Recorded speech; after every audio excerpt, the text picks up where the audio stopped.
YouTube is Rico, man. I'm back with another video, man. Y'all see what we got going on. We got British Bloods and Crips, London's Forgotten Gang War. So you already know what time it is, man. If you're brand new to the channel or you've been watching videos on the channel but not yet subscribed, hit that subscribe button now. Don't forget to tell your family and friends about our channel as well. We're on the grind to 5K. And also make sure you guys are smashing that like button and commenting on this video to help the video get recommended to a larger audience of people and hopefully bring in new supporters to the channel. And make sure you guys turn on post notifications so you guys know when our channel drops new uploads and stuff. And to be sure that you don't miss out on those new uploads, make sure you check out our channel every day before you go to bed or when you wake up in the morning. And also make sure you guys follow my IG at LMERico. All my social media links is in the description box down below, so you guys can go ahead and add or follow me, whatever you want to say. But other than that, man, y'all see what's going on. So let me start the screen record. Trap Lord Ross. Let's get it. That started, and we're starting the video now. This video is sponsored by Skillshare.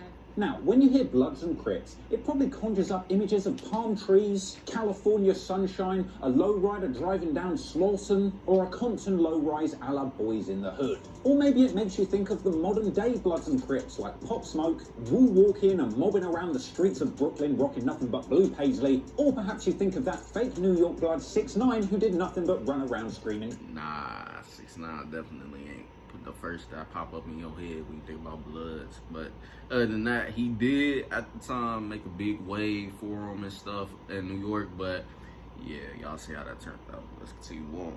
Great way. But I tell you what you don't think of, and that's the grey, rain-soaked blocks of South London. Now, a lot of people in the UK have thrown up Blood or Crip over the years. Most notably, the crew Cgm, formerly 1011, of course home to teenage drill extraordinaire Digga D, and the likes of Rack 5 and South O. Ironically, the Ladbroke Grove area of London that they're from used to be a Blood area. In fact, the leader of the Ladbroke Grove Bloods ended up getting 9 years in jail along with 15 other Bloods for going on an armed rampage during the London riots, where they even ran through a Michelin-starred restaurant. London 2011, a night of rampage, the moment a year ago to the day when a gang of thugs terrorised diners in a smart restaurant. A mob of 50... My man's up in there with it looked like a machete or some type of sword or something crazy. Yeah, they wasn't playing, but at the end of the day, man, the way people riot nowadays, I mean, you got protests and stuff, and the things that kind of get misconstrued is a protest versus a riot.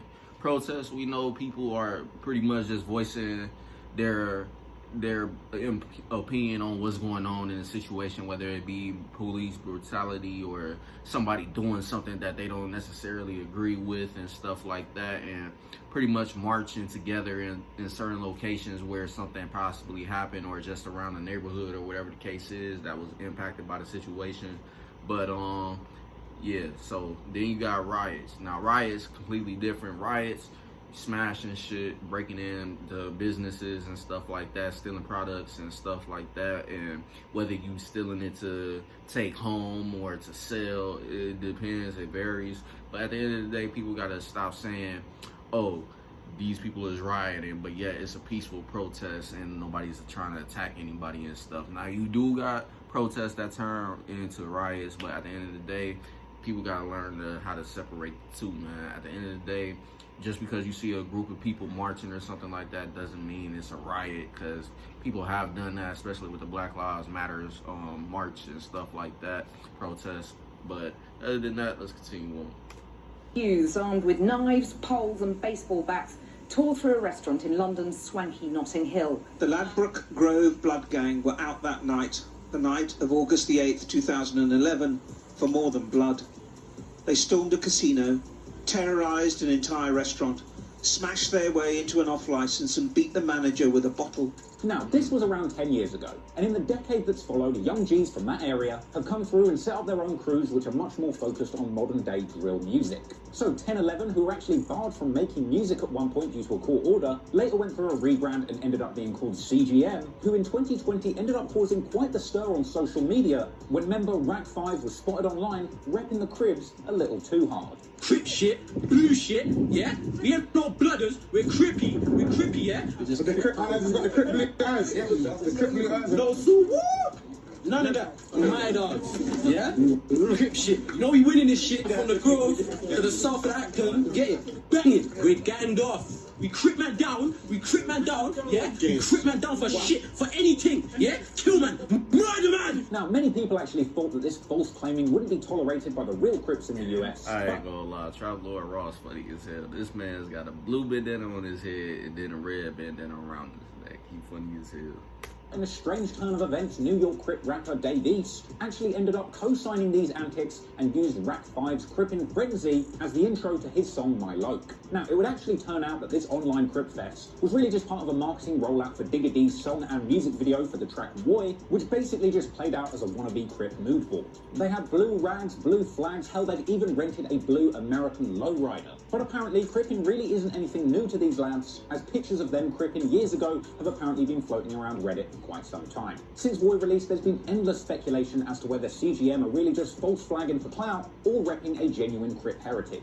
Because to this day, their members continue to rock blue paisley rags, throw up the C and shout their signature UK Crip catchphrase, "Blue!" Another famous UK drill crew that have recently been throwing up the red rag on some blood shit is Tottenham's beloved OFB crew hailing from the Broadwater Farm Estate. An estate which I have actually had the pleasure of visiting several times to do interviews with OFB artists like Abracadabra, Band OK and Double L's for No Jumper. In fact, last time... Abracadabra, I gotta check him out. I've kind of forgot about him. I think I heard his name somewhere before, but I never did really check too much into him and stuff. So if y'all got some songs by him that y'all know are bangers, definitely comment those down below and I'll go ahead and react to them. Let's continue on. I went there, I even made sure that I had my blood rag on me just in case I needed to wreck the set. With this leading to a moment of world-class cringe when I pulled out my blood rag in front of Double L's on the block. Come on. Trust me, see what's going on there. So the blood heritage also runs deep with the OFB crew, as their set historically descended from other Tottenham-based crews like Bloodline and Star Gang, which both over the years borrowed inspiration from the American Bloods too. As a result, many OFB members throw up that red flag and reference it in their music, with their recent banger of a song, Which One, being a regular old Bloodfest too. The thing is, OFB have historically been beefing with a crew called Wood Green, that naturally rep green, and as far as these modern day drill crews go, there's not really a Blood versus Crips beef, and they're really just kind of paying homage to the American Bloods and Crips who I assume they relate to because they also live that dangerous lifestyle. At the end of the day, a lot of the red and blue rags that are thrown around in hip-hop today are really just there for clout and style points, and I'll be honest, it does make for a pretty good music video.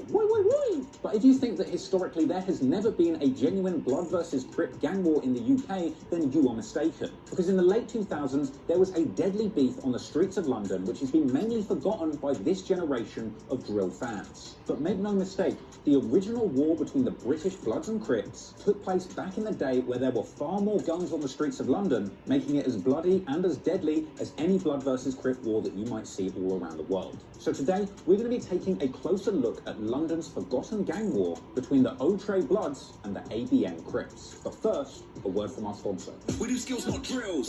Shout out Skillshare to keep it real. We do skills, not drills. Learn online with this amazing skill. Skills, not drills. Find your new passion, see what appeals. Skills, not drills. Just try one class and see how you feel. Try Skillshare out. They got bare courses, thousands, wow. Find something to learn about. My man took this promo all the way to another level. He funny as hell. Creative people chase skills, not clout.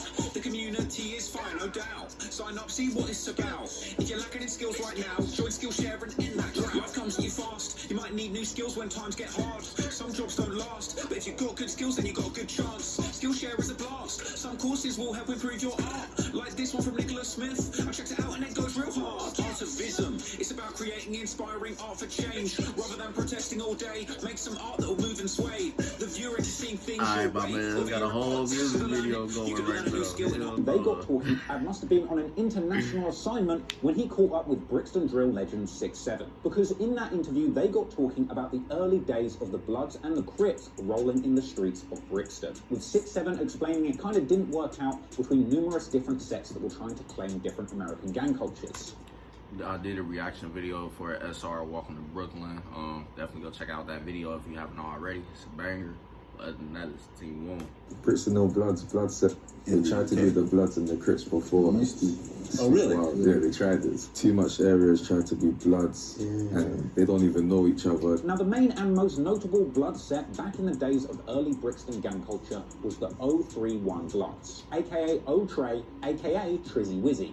Yeah, Trizzy Wizzy. Now, it has been alleged over the years that there was some kind of link between the O-Tray Bloods and the New York Bloods, but the fact is, this crew of UK Bloods were never officially sanctioned by the West or East Coast Bloods in America, and they really were just going about it on their own. Now, apparently the founder of the 031 Bloods was also a founding member of another well-known Brixton gang called PDC, or Peel Dem Crew, but he broke off and started banging O-Tray Blood after he had a falling out with another founding member of that crew. And that founding OG of the 031 Bloods was a guy named Tanner. And I know what you're thinking, yes, he was a rapper, and yes, he begun to rap the Blood Gang in his music videos. And look, I know this music video looks super trash, but these were the early days of London's road rap movement, so please don't expect press play quality from these videos. Anyway, the O-Tray Bloods were plugged into numerous South London areas, mainly Brixton and parts of nearby Stockwell. But much like many of the American gangs that we've discussed on this channel before, over time they began to build alliances with other South London crews. This included the Patmore Gs from the Patmore estate, crews based at the Hartington estates, G Street from the Gaskell Street estates, the Studley Road estate, ABG from the Albion blocks, and the Killer Gangster Bloods, or KGB, from Dorset Road. Not sure which KGB I would want to knock on the door from less, to be honest. But anywho, what are Bloods without Crips? And well, the O-Tray Bloods had a vicious rivalry with another crew called ABM,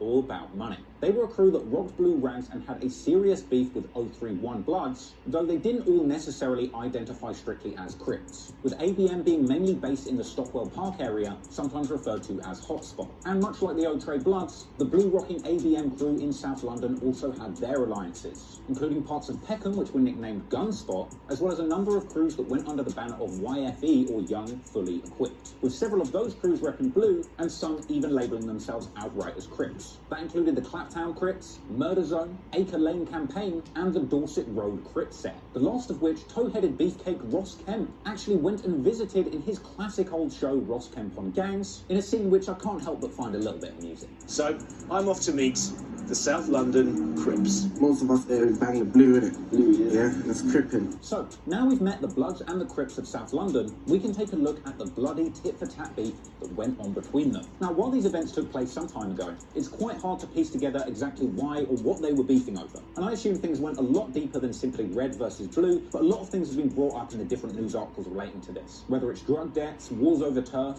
or personal get-back for bodies that have been dropped in this beef before. Yeah, man.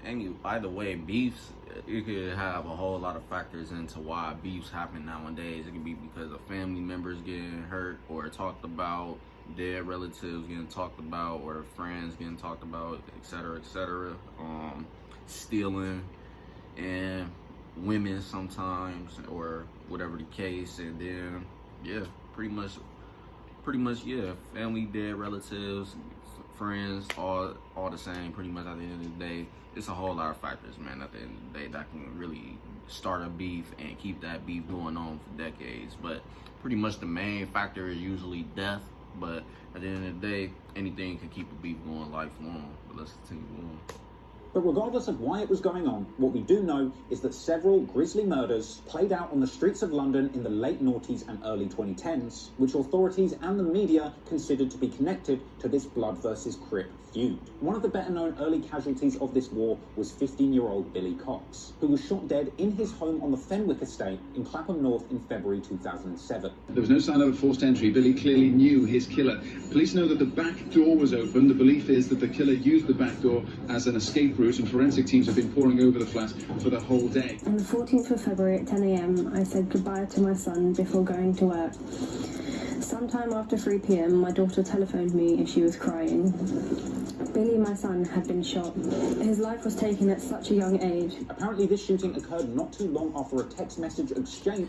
Youth, man, y'all gotta pay attention, man. Y'all better make sure y'all making the right decisions, because at the end of the day, I already always say this, in the streets, age don't matter, man. If you doing something that you ain't got no business doing, it don't matter how old you is, people gonna look at you as an adult, no matter what, whatever the case is. And if you happen to be an op, that's just what happens at the end of the day. So you just gotta make sure you know what kind of lifestyle you want to live and the risk that come with it and stuff like that. And sometimes everybody ain't your friend in the streets, even the people that you probably be around in these streets and shit like that, man. So at the end of the day, this pretty much we could say it was a backdoor situation. Like one of his guys that he obviously knew came in, probably chopped it up for a little bit, then did what they did and bailed out. So at the end of the day, you just gotta know, man, there's a lot of people you possibly really can't trust in the streets, for real.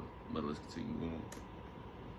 With a rival gangster, but the police pointed out that there were no signs of a forced entry, meaning it was highly likely that the crime had been committed by somebody known to him. And insanely, the murder investigation into Billy Cox's killing saw 2 people arrested a whopping 12 years after the crime had taken place. And it doesn't even appear as if anybody ever went to trial over this. Not long after the Billy Cox killing, another teenager named Abukar Mahmood was chased and killed by around half a dozen hooded youths on bikes before being fatally shot in the neck. It was reported after this incident that he was apparently not involved in any gangs, but the 031 Blood members had incorrectly identified him as a rival member of ABM for an unknown reason. Another deadly incident not too long after this. Told y'all, civilians sometimes you just happen to be a casualty, unfortunately, man. At the end of the day, that's why I say, man, people gotta know who they ops is and be able to know what they look like. Because at the end of the day, you don't want to end up taking the wrong person's life, because you really don't get no credit for that. You don't get no cool points, no nothing. Like, you pretty much just killed somebody that had nothing to do with nothing at the end of the day. So at the end of the day, is that something you really want to brag about? Because that's an innocent person. Simple. Was the murder of Leon Nelson, an alleged South London Blood who was stabbed to death in Crip set territory, apparently over a £250 drug debt in an effort to send a message to the streets, with Nelson's killer Musa Khan apparently breaking down the ongoing South London Blood versus Crip rivalry in court testimony. A month after that, can't be running off on the plug. It's just that simple, man. So if you know you got somebody you owe money to for whatever the case is, just know you gotta pay that back. Simple, especially in the streets. But other than that, let's continue on.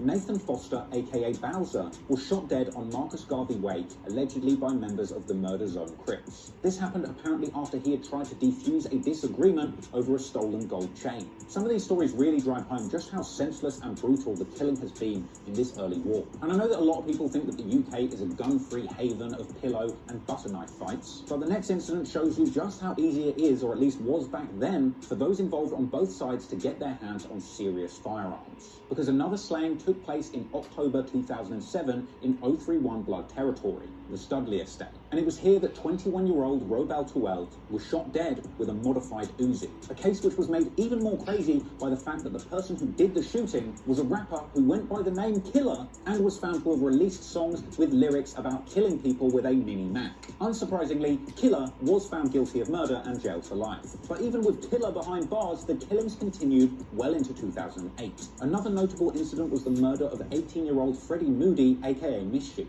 an alleged 031 Blood associate from Stockwell. He was apparently caught lacking outside of his home by members of the Dorset Road Crips, who pulled up on bike, stabbing him fatally, with Freddie ironically having been pictured only hours before his murder at the annual Summer Splash water fight party in Holland Park. But if knives and machine guns weren't brutal enough, in 2009, this feud went biblical as gang members began to use animals to kill their ops. In this case, a massive gang fight between the ABM Crips and the 031 Bloods had broken out in Lark Hill Park, South London. This led to a shocking incident where members began to use dangerous dogs as weapons, sicking them on their enemies, mauling them to the ground, where they would then repeatedly stab them. Hey, them German Shepherds, Pit Bulls, all them type of breeds, and there's countless others.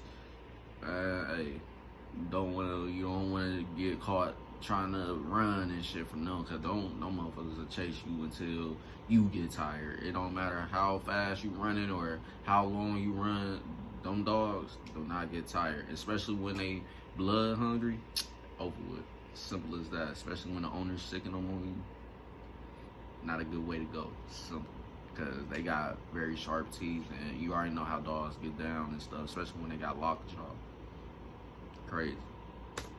left 16-year-old Seyi Ogunyemi dead, a young man who the papers described as an 031 Blood soldier. He'd been attacked alongside his 17-year-old friend who had also been stabbed 9 times but miraculously survived. This was reported by the media as a mass knife fight with numerous people receiving stab wounds, and hell, even the dogs were getting stabbed. They're trying to smoke that lassie pack. The news report on this incident at the time acknowledged the ongoing war between South London's Bloods and Crips, and for the record, the 22-year-old man responsible for this killing was given life in prison, with this being a landmark conviction in the United Kingdom because it was the first time that a dog's DNA was used to convict a murderer. I'll be honest, I'll take getting shot up with an Uzi any day over getting mauled by a dog and stabbed. Yeah, cause that's just as worse as getting stabbed too, man. Dogs with their teeth, they could grind, tear flesh, all that crazy shit, man. So, hey, definitely want to get that bullet over that. And they don't stop. Sometimes the owner might be able to get them to stop, but sometimes the dogs go a little too crazy, and hey, you're gonna pretty much be fighting for your life trying to get that dog off you. This whole incident was allegedly a revenge attack for another attack that had been carried out earlier that day. But basically, the British Bloods and Crips were wilding out all over South London, and if you didn't want to catch a stray, you'd best stay inside. In fact, it turns out that the American rappers visiting England weren't even nowadays, you can't even stay inside your own crib in the hood sometimes. Shit, motherfuckers be shooting, doing drive-bys, all type of stuff, and still kill you in your own home, even though you wasn't even a part of nothing. So, it's crazy like that. Safe either. In fact, you might have heard a little-known story where Juelz Santana was allegedly kidnapped by UK goons when he came here to play a show back in the day. Well, it was actually these very 031 Bloods that were responsible for this Juelz snatching incident. Jim Jones, Dan 45, Jim Jones, yeah. And I ain't talking the States Jim Jones, I'm talking Brixton Jim Jones, and Dan don't soon come home. Now you can be the Jim Jones. In fact, it was even during this period when Juelz Santana was still in the possession of the 031 Bloods that their head honcho Tanner even showed his face and spat some bars to the camera alongside a very nervous-looking Juelz Santana. Backstreet niggas, my niggas, they name known. Yeah, these niggas, my niggas, I play chrome. Funnily enough, around a year after that kidnapping incident, Tanner was actually seen in a video uploaded to World Star Hip Hop saying that he had revoked Juelz's hood pass, essentially saying that he can't come to the UK unless he taps in with the British Bloods and throwing up heavy soup.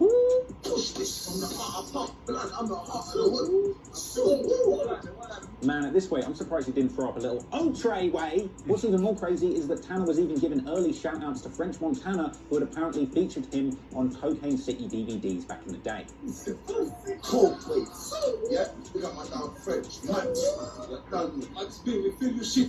Anywho, following all of this bloodshed in the streets in the late noughties, the 031 Bloods and ABM Crips beef continued in the streets into the early 2010s. This included the fatal 2011 drive-by shooting of ABM Crip affiliate Sadiq Adebayi right outside Stockwell Tube Station. A drive-by shooting from the back of a motorbike with a machine gun. That seems to be the case at the moment, yes. The victim was Sadiq Adebayi, who was 24. He lived on an estate just yards from where he was shot. Police chased the motorbike from Stockwell to Battersea. They want to speak to witnesses. 2 men have been arrested. There was also a heartbreaking 2011 incident where 031 Blood members attacked ABM Crip members on their own turf, resulting in a shootout that wounded a 5-year-old girl. And the killing continued into 2012, when 031 Blood member Pricey, real name Jordan Malutry, was stabbed to death in a Reading nightclub. Now, as time went on, as is the case in hoods and blocks all over the world, as new generations of Gs came up, new alliances, gangs and street cliques begun to emerge. And as the elders that were involved in this gang faded away into prison, the afterlife, or simply realising that there's just no future gangbanging in these streets, as the years went by, less and less genuine criminal organisations in London ran their operations under the banner of the Bloods or the Crips. And it seems that for now, at least in the UK, those crews that throw up the red or blue rags are basically just doing it for clout and style points rather than genuine flagging, which in my opinion is kind of for the best. But that's not to say that there aren't still red versus blue gangs operating in other parts of the UK, because let's not forget that Brum rapper Mist also told Constable Glad that in Birmingham in the north of England there are still plenty of gangs that still rep red versus blue. So you actually have blue and red out here? Yeah. So you actually have Crips and Bloods out here? Not Crips and Bloods, but you got one side that reps blue and one side that reps red. And they don't get along and they don't live too far from each other. A place called Burger Bar Crew. It's not too far from each other. They're red, Burger Bar's red, and their Johnsons are blue. So that's the story of London's forgotten gang war between the 031 Bloods and the ABM Crips. What did you think of it? Let me know in the comments. And yeah, that's a lot of crazy shit, man. I wasn't expecting to hear about dogs being used and shit, but hey, at the end of the day, in the streets, you gotta use whatever you can to your advantage. It's just that simple. So if you got a dog that you know is really gonna do something like that, hey, shit, that's pretty much one of your advantages right there. And then on top of that, yeah, man, like I was saying about the factors into beefs and stuff, it could be little simple things that can start a whole beef for lifelong. So hey, you gotta pay attention to stuff, and you gotta pay attention to the people around you. Like I said too, you can't trust everybody in the streets, even if they your homies or something that you hang with, just because you're all in the streets or whatever the case is. You just never know they true intentions here and there sometimes. Sometimes you can really tell, but sometimes you really can't, because some people are good actors. They can pretend to be your best friend for a long, long time, but as soon as opportunity come along for them to take your spot or whatever, they gonna take it. So you gotta pay attention, man. Just make sure you stay protected and stuff. So at the end of the day, man, it's a lot of senseless stuff going on in the streets nowadays, and all of this stuff ain't gonna stop no time soon. I already been saying this. It's gonna be a long, long time before we ever get close to seeing street shit stop happening and stuff like that. Because at the end of the day, once a family member or a close friend or whatever the case is get their life took, that's gonna keep the beef going lifelong and stuff. So you're gonna see, man. But at the end of the day, yeah, this was crazy for sure, man. A lot of innocent lives lost as well and stuff like that. So RIP to them for sure. But other than that, that's pretty much the end of this video, man. If you guys enjoyed my reaction to this video, make sure you leave a like, comment, and subscribe if you're brand new to the channel. Don't forget to tell your family and friends about our channel as well. Hopefully they become supporters of the channel while we're on the grind to 5K. And also, hopefully this video get recommended to a larger audience of people, and hopefully bring in new supporters to the channel as well. And don't forget to turn on post notifications to the channel so you don't miss out on new uploads. And to be sure you don't miss out on those new uploads, make sure you check our channel out every day before you go to bed or when you wake up in the morning. And also follow my IG at LMERico. And all of that's in the description box down below, so you go ahead and add and follow me on. But other than that, man, that's pretty much the end of this video. I'm gonna catch y'all later on with more videos. Peace.